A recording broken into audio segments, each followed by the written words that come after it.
ranam angnu lani kai ke jadi cepasung nangni lani cethe do tike jadi cepasung nangni lani cethe do tike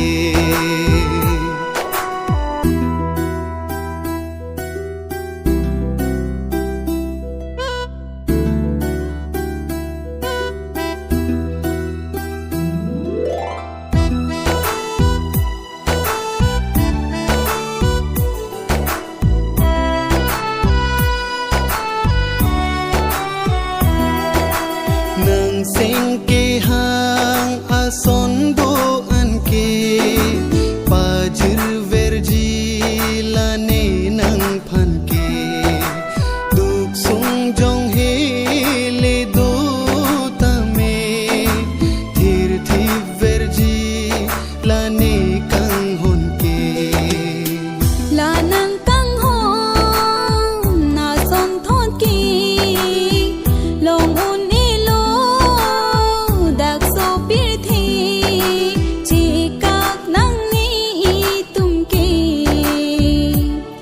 bang so pir theru